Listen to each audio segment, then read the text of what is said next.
శుభోదయం అందరికీ.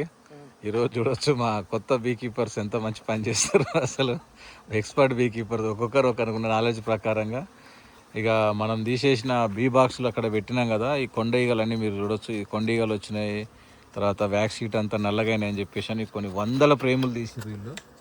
ఒక్కొక్క బాక్స్లో మనకు 8 ఫ్రేములు ఉంటాయి కదా. ఉన్న 8 ఫ్రేములలో 4 ఫ్రేములు, 3 ఫ్రేములు, 2 ఫ్రేములు తీసేసారు. ఇంకా తీసేసిన ఫ్రేములన్నీ అయిపోయినాయని చెప్పి పక్కకు వదిలేసారు మంచి ప్రశాంతంగా. ఇక వరిసేను నాటేసినట్టు రైతు ఆలోచించినట్టు కథ ఇక నాటేసినా అయిపోయింది. నేను ఎక్కడ తిరిగినా లింగట్టుకొని తిరిగితే నడుస్తా అని చెప్పేసి నేను ఆ ఊరికి పోతా ఈ ఊరికి పోతా అంటుంటే అరే ఫీల్డ్ అన్ని బాక్సులు కనపడుతున్నాయి, ఫ్రేములు కనపడుతున్నాయి, కొండీగలు వస్తున్నాయి, ఎట్లా ఇవన్నీ మళ్ళీ ఎప్పుడు సెట్ చేస్తారు, మళ్ళీ ఫ్రేమ్స్ అన్ని తీసి పెడితే బాక్సులలో సగమే ఉన్నాయి అనగానే ఇక లతా సీదర్ మొదలు పెట్టిండు. ఇక కార్పెంటర్ వర్క్ అంటే మనకు వచ్చిన విద్య ఇది, బ్రహ్మాలంగా నేనే మొదలు పెడతా పట్టని చెప్పేసి ఇక చెక్కుడు బేరం పెట్టిండు. ఒకటి ఫ్రేమ్ చెప్తున్నా చూడొచ్చు.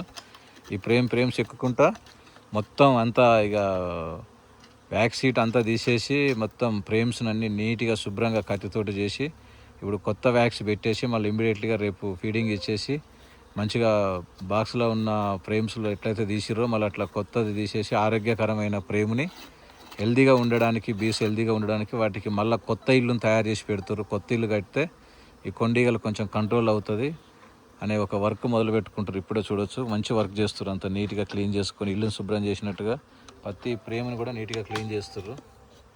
ఇట్లా క్లీన్ చేయడం వల్లనే అది బీస్ కూడా ఆరోగ్యంగా ఉంటాయి, ఈగలు కూడా అంత హెల్తీగా ఉంటాయి. కాబట్టి తీసేసిన ఫ్రేమ్స్ అన్నీ కూడా నీట్గా సెట్ చేస్తారు.